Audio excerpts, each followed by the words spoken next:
Hi friends, இன்னைக்கு என்ன செய்ய போறேன்னா இன்னைக்கு வந்து வாழைக்காய் பொரியல் தான் செய்ய போறேன். இந்த லென்த் சீசன் வந்தாலே நான்வெஜ் சாப்பிட மாட்டாங்க ரெண்டு பேர். ஒருத்தர் வந்து நான்வெஜ் சாப்பிடுவாங்க. அப்போ வந்துட்டு என்ன செய்யறதுனே ரொம்ப கன்ஃபியூஸா இருக்கும். சரி, இன்னைக்கு வந்து வாழைக்காய் செய்யலாம்னு சொல்லி இன்னைக்கு வாழைக்காய் எடுத்திருக்கேன். ஏன்னா எங்க வீட்டில் வந்து ரெண்டு பேர்ல ஒருத்தர் நான்வெஜ் சாப்பிட மாட்டாங்க, ஒருத்தர் நான்வெஜ் சாப்பிடுவாங்க. அதனால நான் ரெண்டு சமையல் செய்ய வேண்டியதா இருக்கும் அந்த 40 டேஸ்க்கும். அதனால இப்போ வந்து என்ன செய்யறேன்னா நான் வாழைக்காய் வந்து எடுத்திருக்கேன். இதை வந்து நம்ம சீவிக்கலாம். இப்போ நல்லா இதை வந்துட்டு சீவிட்டு வந்துட்டு எப்படி இப்போ ரொம்ப ஈஸிங்க, ஃபாஸ்ட்டாக நம்ம வாழைக்காய் ரோஸ்ட் செய்யலாம். வாழைக்காய் ரொம்ப டேஸ்ட்டாகவும் இருக்கும். இந்த மாதிரி சீவி எடுத்து இதில் இந்த மாதிரி கத்திலையும் எடுக்கலாம், இல்லைன்னா இந்த மாதிரி பீலர் வச்சு பீலர்லேயும் வந்து இதை வந்து ஃபுல்லாக வந்து பீல் பண்ணி எடுத்துக்கலாம். நம்ம பாருங்க. அதுக்கப்புறம் நல்லா இப்படி இது பண்ணிட்டு ரொம்ப பொடியாக வெட்டிக்காதீங்க. சும்மா கியூபாக இருக்க மாதிரி வெட்டி டக்குன்னு வாழைக்காவை பீல் பண்ண உடனேயே வந்து தண்ணியில போட்டுடணும், இல்லைன்னா கருத்துருவோம் வாழைக்காய். அதனால இந்த அளவுக்கு வந்து கியூபா வெட்டி போட்டுக்கோங்க. இப்ப பாருங்க, இப்ப வந்து ஒரு கடாய் எடுத்துக்கலாம், ஸ்டவ் பற்ற வச்சுக்கலாம். இப்போ நம்ம வெட்டி வச்சிருக்க வாழைக்காவை ஒரு 10 நிமிஷம் பாயில் பண்ணலாம். வந்து தண்ணி ஊத்திக்கலாம். இப்போ தண்ணி ஊத்திட்டு கொஞ்சோண்டு மஞ்சத்தூள் சும்மா லைட்டா போடுங்க, ரொம்ப டார்க்காலாம் இருக்க தவிர லைட்டா மஞ்சளா இருந்தா போதும். கொஞ்சம் மஞ்சள் தூள், அப்புறம் வந்து கொஞ்சம் உப்பு கொஞ்சமா உப்பு போட்டுட்டு நம்ம இப்ப வந்து இதை வச்சிருக்கோம் இல்லையா, வாழைக்காய் வந்துட்டு நம்ம வந்துட்டு வெட்டி வச்சிருக்கோம் இல்லையா, அந்த வாழைக்காவை வந்து நம்ம எடுத்து இதுல போட்டுக்கலாம். போட்டுட்டு ஒரு 10 மினிட்ஸ் நீங்க இதை வேக விட்டா போதும். ஏன்னா வாழைக்காய் வந்து டக்குன்னு வெந்துடும். ரொம்ப நேரம் 10 மினிட்ஸ் கூட தேவையில்ல, ஒரு 6 to 7 மினிட்ஸ்ல வந்துரும். அப்புறம் நம்ம தாளிக்கும் போது வந்துட்டு அப்ப வந்துட்டு மத்ததெல்லாம் போட்டுக்கலாம். வாழைக்காய் பொரியல் செய்ய தெரியாதா எங்களுக்கு நினைக்கலாம் சிலரு. எல்லாருக்குமே வாழைக்காய் பொரியல் செய்ய தெரியும். நான் என் பொண்ணுக்கோசரம் இதெல்லாம் ஒன்னு ஒரு வீடியோவோ போட்டுட்டு இருக்கேன். ஏன்னா பிகினர்ஸ்க்கு வந்து புதுசா கல்யாணம் ஆகி போற பசங்களுக்கு எதுவும் தெரியாது இல்லையா. அப்ப பிகினர்ஸ்க்கு வந்து இப்படி ஒன்னா ஸ்டெப் பை ஸ்டெப் சொல்லி கொடுத்தா அவங்க ஈஸியா கத்துப்பாங்க. இதெல்லாம் ஒரு ஈஸியா கத்துக்கிற இது இல்லையா, அதனால ஒன்னா சொல்லி கொடுத்துட்டு இருக்கேன். மற்றபடி எதுவுமே இல்லை. நிறைய பிகினர்ஸ் இருப்பாங்க, நிறைய சின்ன பசங்க கல்யாணம் ஆகிற பசங்க இருப்பாங்க. அவங்களுக்கெல்லாம் நம்ம இப்படி ஒன்னா சொல்லி கொடுத்தா நல்ல குக்கிங் வந்து ஒரு கஷ்டமே இல்லைன்னு சொல்லி ஆயிரும். இப்ப இது நல்லா வந்து ஒரு 7 to 8 மினிட்ஸ் கொதிக்க வச்சாலே போதும், வெந்துடும். ஓரளவுக்கு வெந்துடும். வெந்த உடனே நெக்ஸ்ட் வந்து உங்களுக்கு காட்டுறேன். இப்ப பாருங்க, நல்லா கொதி வந்துருச்சு. ஜஸ்ட் ஒரு 5 மினிட்ஸ் தான் நான் விட்டேன். நல்லா கொதி வந்துருச்சு. அதே மாதிரி வாழைக்காய் நல்லா வெந்துருச்சு. டக்குன்னு வெந்துருவாங்க வாழைக்காய் வந்து, தெரியுதுங்க உங்களுக்கு, வந்துடும். இப்ப வந்து ஒரு ஸ்ட்ரெயினர், இது மாதிரி ஒரு ஸ்ட்ரெயினர் வச்சு இந்த தண்ணியை வந்து நம்ம இப்ப வடிகட்டி எடுத்துக்கலாம்.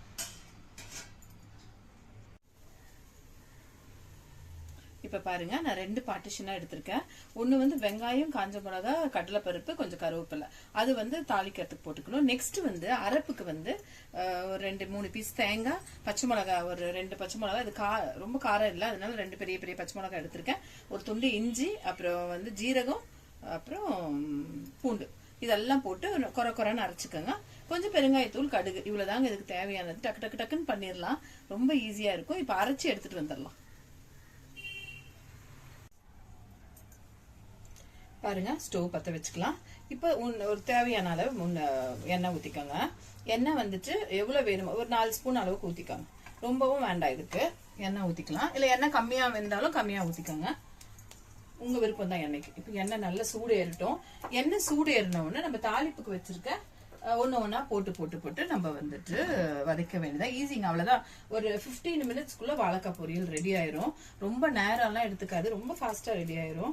இப்ப நான் பாருங்க, எண்ணெய் நல்லா சூடு ஏறிடுச்சு. சூடு ஏறினோடனே நல்லா கடுகு வந்து ஒரு ஸ்பூன் அளவு கடுகு போட்டுக்கோங்க.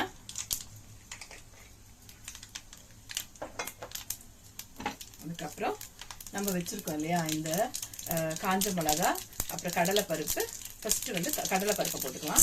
கடலைப்பருப்பு கொஞ்சம் ஃப்ரை ஆகணும். முதலே கடலைப்பருப்பு போட்டுக்கோங்க. அப்புறம் கொஞ்சம் ஃப்ரை ஆன உடனே காஞ்ச மிளகா, கருவேப்பிலாம் போட்டுக்கோங்க. கடலைப்பருப்பு, கடுகு போட்டோன்னா கடலைப்பருப்பை போட்டு கொஞ்சம் ஒரு லைட்டா அது ஒரு ப்ரௌன் ஆகிற வரைக்கும் வச்சுட்டு நெக்ஸ்ட் வந்து ஸ்லோ பண்ணிக்கோங்க ஸ்டோவை. இதுக்கப்புறம் எல்லாம் ஸ்லோலியே வச்சு பண்ணிக்கோங்க. காஞ்ச மிளகா, அதுக்கப்புறம் வந்துட்டு கருவேப்பிலை. நெக்ஸ்ட் நம்ம அரிஞ்சு வச்சிருக்கோம். ஒரு வெங்காயம் தான் அரிஞ்சு வச்சிருக்கேன். அந்த ஒரு வெங்காயத்தை போட்டுக்கலாம். இதுக்கு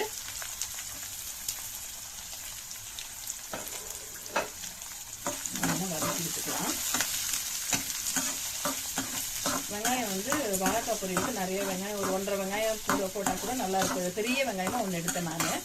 வெங்காயம் இன்னும் கொஞ்சம் கூட போட்டால் கூட நல்லா டேஸ்ட்டாக இருக்கும் வாழைக்காய் பொரியல். இதை நல்லா கொஞ்சம் வதக்கி விட்டுக்கும். பாருங்க, நல்லா இந்த வெங்காயம் வதங்கி வந்துருச்சு. இப்போ நம்ம அரைச்சி வச்சிருக்கோம் இல்லையா, இந்த இது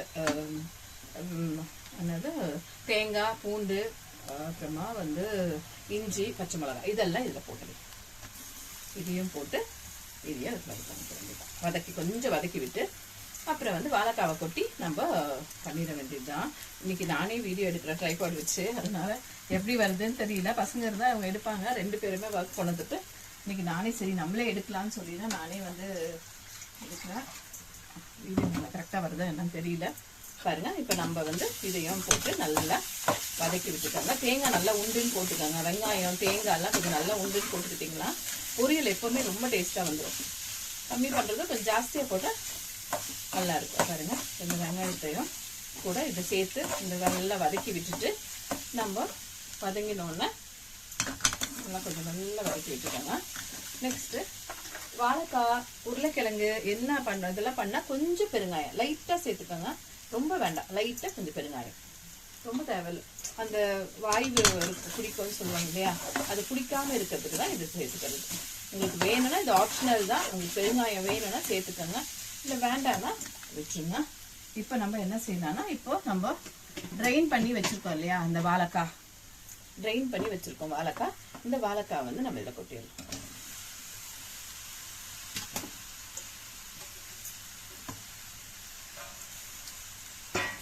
கொட்டி நல்லா இதை வந்து வதக்கி விட்டுருங்க. இதுக்கப்புறம் உப்பு டேஸ்ட் பண்ணி தேவைன்னா உப்பு போட்டுருங்க. ஏன்னா நம்ம வாழைக்காய் வேக வச்ச சமயத்திலேயே உப்பு போட்டிருக்கோம். அதனால இதுக்கு தேவைன்னா வந்து போட்டுக்கோங்க. நான் லைட்டாக கொஞ்சம் போடுவேன். ஏன்னா ஃபஸ்ட்டு நான் வந்து கம்மியாக தான் உப்பு போட்டேன். அதனால இப்போ லைட்டாக அந்த மசாலாவுக்கு வேணும் இல்லையா உப்பு, இந்த மசாலாவுக்கு தேவை வேண்டிய அளவுக்கு மசாலாலேயே போட்டு நீங்கள் வதக்கி விட்டுக்கலாம் கூட. இல்லைன்னா மேலே ஸ்லைட்டாக கொஞ்சம் உப்பு, அவ்வளோதான். முடிஞ்சு வச்சு பாருங்கள் எவ்வளோ சீக்கிரம் ஆயிடுச்சுன்னு. நம்ம ரொம்ப லேட்டெல்லாம் ஆகாது. நம்ம போய் ஹோட்டலில் உட்காந்து சாப்பிட்றதுக்கு இந்த மாதிரி டக்குன்னு செஞ்சு ஒரு ரசம், ஒரு சாம்பார் கூட இந்த வாழைக்காய் பொரியல் செஞ்சு எடுத்துகிட்டு போயிடலாம். இல்லை புளி சாதம், லெமன் சாதத்துக்கு வாழைக்காய் பொரியல் ரொம்ப தோதுவாக இருக்கும். வந்துட்டு வீட்டில் இருக்கும்போதுக்கு டக்குன்னு வெஜிடேரியன் டைம்னா ஒரு வாழைக்காய் பொரியல், ஒரு உருளைக்கிழங்கு கூட்டு, ஒரு சாம்பார், ஒரு ரசம் வச்சா அன்னைக்கு மீல் வந்து முடிஞ்சிடும். இவ்வளோ தான். ரொம்ப பிஸ்னஸ்லாம் ரொம்ப என்ன சமையல் கஷ்டம்னு சொல்லி யோசிக்காதீங்க. அவ்வளோதான். இது கொஞ்சம் நல்லா ஒரு 2 நிமிஷம் வதக்கி விட்டுக்கலாம். வதக்கி விட்டுட்டு நம்ம வந்து ஆஃப் பண்ணிக்க வேண்டியதுதான். வருங்க, ஒரு 2 நிமிஷம் நல்லா வதங்கி வந்துருச்சு இது. அவ்வளோதான். வந்து இதை மூடி போட்டு வச்சிடலாம். இப்போ பிளேட்டிங் பண்ணிக்கலாம். இதை கொஞ்சம் அது நேரம் அப்படியே விட்டுட்டு ஒரு 10 மினிட்ஸ் இப்படி விட்டுட்டு, ஒரு 10 மினிட்ஸ் கூட வேண்டாம், ஒரு 3 to 4 மினிட்ஸ் விட்டாலே போதும். அந்த மசாலா அந்த கோட்டிங் ஆனவுடனே பிளேட்டிங் பண்ணிக்கலாம். பாருங்க, பிளேட்டிங் பண்ணிக்கலாம். நான் இதை 2 விதமாக கொடுக்க போகிறேன். பாருங்க, ஒன்று வந்து வெறும் வாழைக்காய் பொரியல். ஓகேயா, வாழைக்காய் பொரியல் வச்சுக்கலாம். சேனலை பாருங்க, சப்ஸ்கிரைப் பண்ணுங்க, ஷேர் பண்ணுங்க, லைக் பண்ணுங்க, மறந்துடாதீங்க, கமெண்ட்டும் பண்ணுங்க. இது வந்து இன்னொரு இதில் குழந்தைங்களுக்கெல்லாம் நீங்கள் கொடுக்கணும்னா, இப்போ ஓகேயா, வாழைக்காய் வச்சுட்டு வந்து நீங்கள் அப்பளம் எடுத்துக்கோங்க. அப்பளம் ஒன்று பொரிச்சு வைப்பீங்களே, அப்பளத்தை எடுத்துட்டு இதை நல்லா வந்து பொடிச்சிருங்க. நல்லா பொடி பண்ணி அப்பளத்தை நல்லா பொடி பண்ணிடுங்க. பொடி பண்ணி இது மேலே தூவிட்டு நீங்கள் குழந்தைங்களுக்கு கொடுத்து பாருங்களேன். இந்த வாழைக்காய் பொரியலை ஃபுல்லாக முடிச்சிருங்க குழந்தைங்க. இந்த மாதிரி பண்ணி கொடுங்க. சின்ன குழந்தைங்களுக்கு கொடுக்கும்போது இந்த அப்பளத்தை தூவிட்டு கொடுங்க. பெரியவங்களுக்கும் கொடுங்க, நல்லா இருக்கும். அப்பளத்தோட வச்சு இந்த வாழைக்காய் பொரியல் சாப்பிடும் போது ரொம்ப டேஸ்டா இருக்குங்க, ரொம்ப ருசியாகவும் இருக்கும். நீங்க வந்து இதை செஞ்சு கொடுங்க குழந்தைங்களுக்கு வீட்டில். தேங்க்யூ ஃபார் வாட்சிங் த சேனல்.